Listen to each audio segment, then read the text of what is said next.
Good morning, Total Door team. I'm Evan Warwaller with VBI Doors.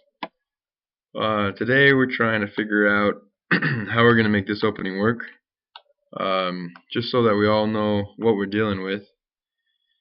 This is going into a high-rise, this door, and the main door, the big frame that you can see here, it's actually a sliding pocket door. That'll go back into this pocket like this.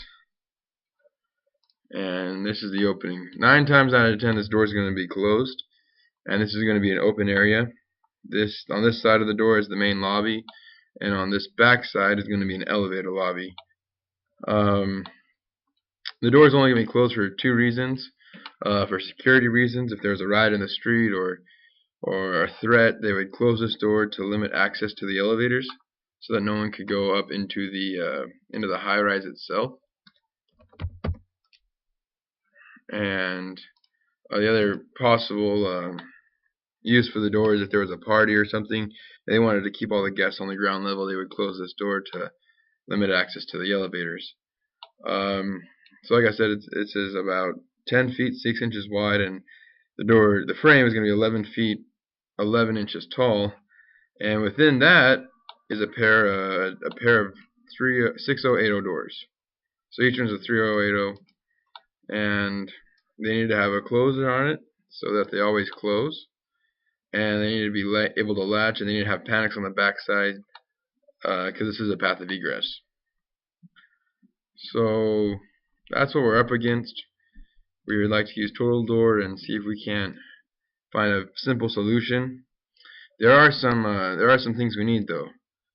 So let me show you this first.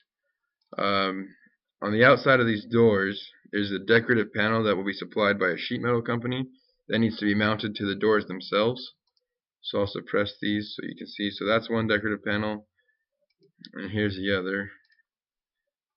So the doors need to look like this. They have 2 lights in them, and they need to have a concealed impact device or panics. They need to be able to close. Like I said, they need to have a closer in them. And another problem we've encountered while designing this is that the mounting. So the mounting of the hinges to the I-beam. The construction of the frame is all going to be out of 4 inches wide but 3-inch flange I-beam. So there's 3 inches to work with. And the thickness of the flanges are 5/16.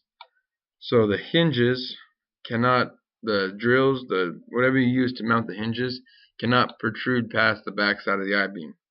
If that means we need to make the opening smaller and add a piece of metal here between the hinge and the I-beam to allow for the concealment of the fasteners, if you will, then that's okay. We can change the opening, and then we'll just have to change the size of the doors. Right now it's a exactly 6 feet wide, exactly 8 feet tall opening. So we need to build some doors that can fit in there. Another thing is the same thing with the head.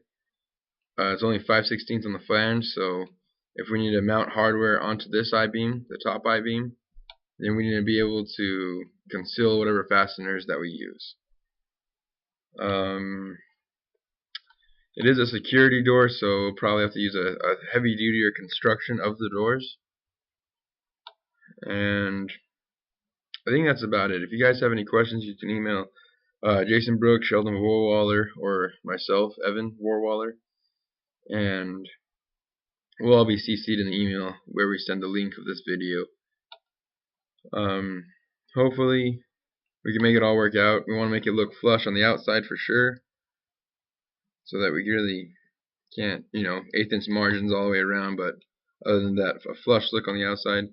On the back side, we have originally figured of making a cutout in the doors to have the closer arm, because we couldn't mount it within the I-beam.